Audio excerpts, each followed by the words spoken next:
Inverse functions. The objective of this video is to verify inverse functions exist with compositions. So another way to determine if a function has an inverse is using a composition. Before we said we could do a horizontal line test. However, if you do not have a graphing calculator, this will be the algebraic way to go about finding whether it has an inverse or not. You could do either or, f of g or g of f. It does not matter. In either case, you have to end up with solely x as your answer once simplified. This would determine, yes, it has an inverse. That makes sense because a function takes your x and does operations. It adds, subtracts, multiplies, divides it. An inverse undoes those operations. So if you're taking x and you're undoing every operation that was done to it, you should just be left with x in the end. So I'm going to do g of f.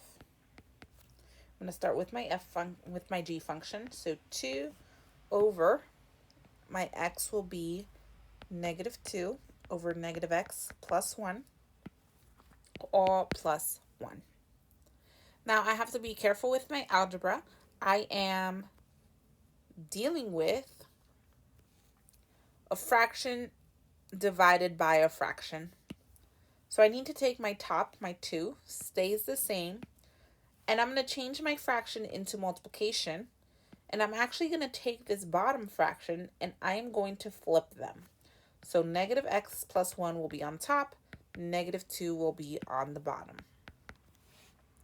Now I can actually simplify, can cross cancel the 2 and the negative 2 because that leaves me with 1. So I am left with negative x plus 1 over negative 1 plus 1. I am going to divide by negative 1 on both sides. So that's going to give me a positive x. Positive 1 divided by negative 1 gives me a negative 1 plus 1. Then I'm going to combine like terms. So negative 1 plus 1 cancel each other out. I am just left with x. This means that g of x and f of x are inverses.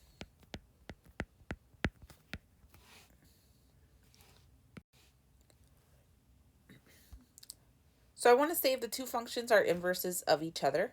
Again, we want to do a composition. It does not matter which composition you do. So I'm going to do g of f again. I'm just going in order. So I'm starting with my g function. But now my n will become this. So negative n plus 2 to the 5th power minus 2. Remember, a root and a power cancel each other out. So I am left with this negative n plus 2 minus 2.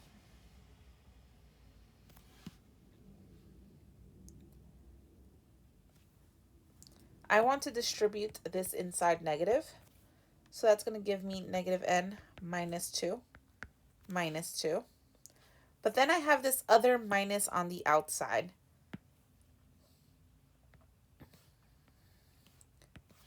So now I will distribute that negative on the outside. So positive n, positive 2, minus 2. Again, cancels out the 2, so n is by itself.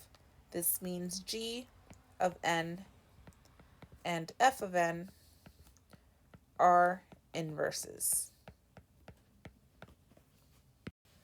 One last example.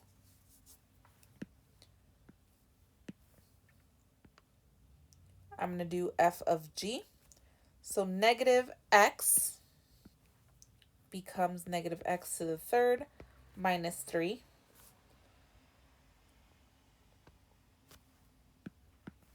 Plus 2 all cubed. I want to simplify what's on the inside. So negative x to the 3rd minus 1 to the 3rd power. Now I can go ahead and try and multiply all of this out to see if stuff cancels. However, I can see that I have x to the third power. It is very unlikely that this will cancel out.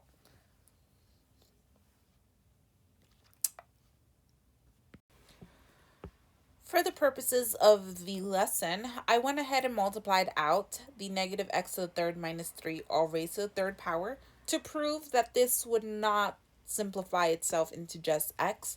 So I could have just stopped up here and determined no,